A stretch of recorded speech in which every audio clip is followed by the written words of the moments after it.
Salam. Uzun bir aradan sonra video izahlara davam edirəm. Kanalda AXC mövzusunun yaranması, daxili siyasəti, xarici siyasətinin izahları var idi. Bu gün isə AXC-nin süqutu mövzusunun izahını verəcəm sizə. 1918-ci il dekabrın 28-də AXC Versal konfransına göndəriləcək nümayəndə heyətinin tərkibini təsdiq edir və o tərkib, rəhbər olur Əlimərdan bəy Topçubaşov. Əslində AXC Versal konfransına rəsmi şəkildə dəvət almamışdı. Sadəcə olaraq İngiltərə öz bəyannamələrində bildirmişdi ki, AXC də orada iştirak edə bilər. AXC-nin göndərdiyi nümayəndə heyətinə verdiyi səlahiyyət müqavili imzalamaq idi. Yəni orada inkişaf etmiş dövlətlərlə, böyük dövlətlərlə müqavilələr imzalamalı idi. Vəzifəsi isə Azərbaycanın müstəqilliyini digər dövlətlərə tanıtmaqdan ibarət idi. AXC-nin nümayəndə heyətinin qarşısında duran 3 vəzifə, 3 böyük məqsəd var idi.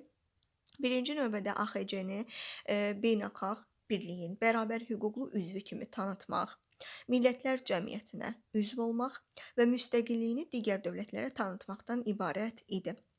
AXC-yə deməli bu Paris Versal konfransına getməkdə Fransa vizaya əngəl yaradırdı və buna görə də nümayəndə heyəti 4 ay gec getdi çatdı. AXC burada konfransın iclaslarında iştirak edə bilmirdi, çünki yeni yaranan 4-cü qrup ölkəsinə daxil idi. 1919-cu ildə mayında ABŞ prezidenti Woodrow Wilson AXC nümayəndəsi ilə görüşü qəbul etmir. Ancaq 1919-cu il mayın 28-də Əlimərdan bəy Topçubaşov və Woodrow Wilson arasında görüş təşkil edilir. Burada Topçubaşov AXC memorandumunu Woodrow Wilsona təqdim edir. Həmin bu memorandumda Azərbaycanın müstəqilliyi, Millətlər Cəmiyyətinə üzv olması öz əksini tapmışdı. Həmçinin Topçubaşov burada Azərbaycanın bir daha Rusiyanın tərkibinə qatılmayacağını bildirmişdi. 1919-cu ilin iyun ayında isə Qafqaz Azərbaycanı Cümhuriyyətinin Versal sülh konfransına memorandumu adlı bir sənəd, bu 50 səhifəlik tələblər öz əksini tapmışdı burada. Bu sənəd ingilis və fransız dillərinə tərcümə edilərək konfransa təqdim edilmişdi. Versal sülh konfransında iştirak etməyin AXC üçün bəzi nəticələri var idi. Bu konfrans nəticəsində AXC Gürcüstan, Latviya, Estoniya, Belarusiya, Ukrayna kimi dövlətlərlə və Şimali Qafqaz ölkələri ilə əməkdaşlıq etməyə başladı.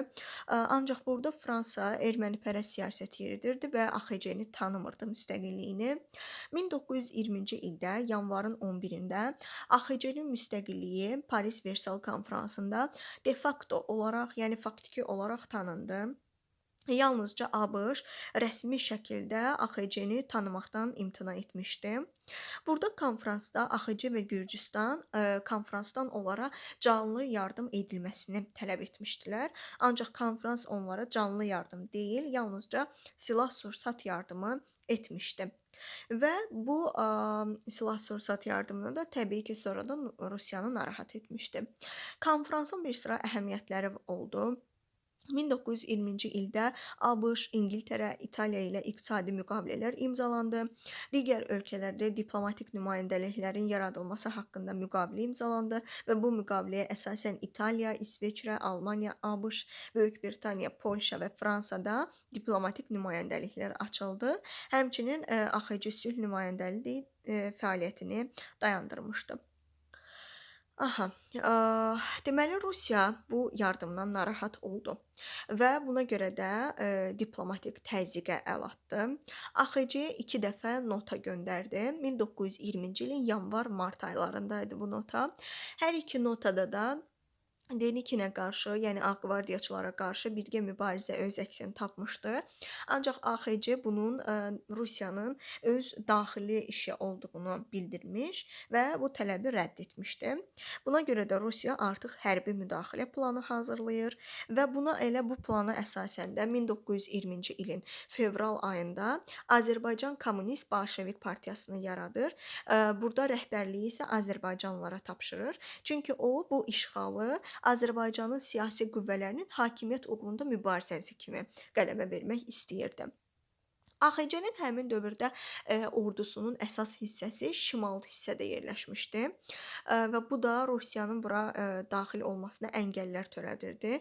Ona görə də Rusiya bir plan hazırlayır və bu planda ermənilərdən istifadə edir. 1920-ci ilin martında, Qarabağda qiyam təşkil edilir.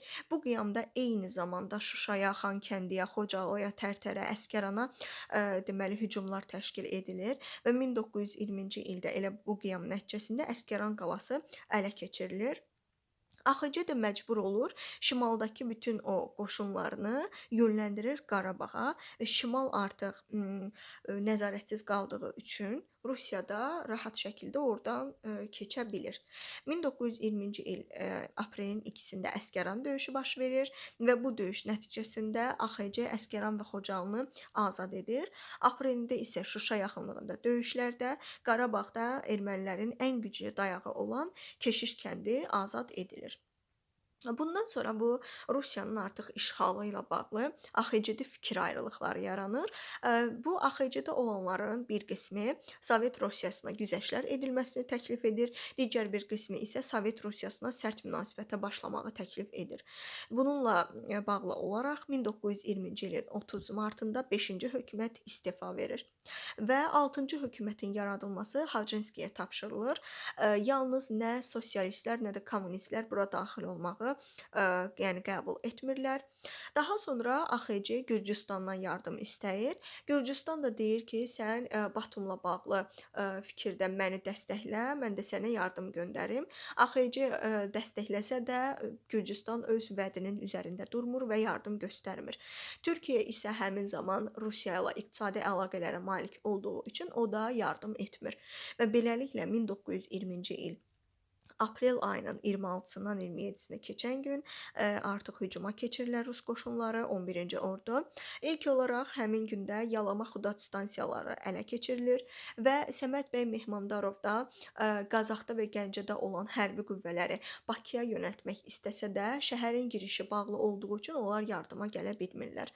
Həmçinin Yalama Xudat stansiyası ələ keçirildiyi zaman AXC-nin qüvvələri də 11-ci ordunun, tərkibinə keçir.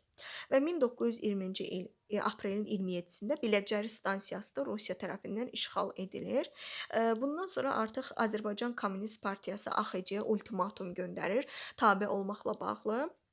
Rəsulzadə və Rüstəmbəyov buna etiraz edirlər iclas keçirərək, ancaq onların etirazları təbii ki də heç bir nəticə vermir.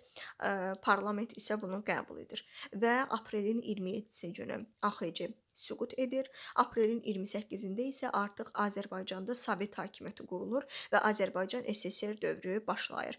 1920-ci ilin aprelində San Remo konfransında müstəqilliyin bərpa edilməsi fikri bildirilsə də AXC nümayəndələri tərəfindən buna heç bir əhəmiyyət verilmir.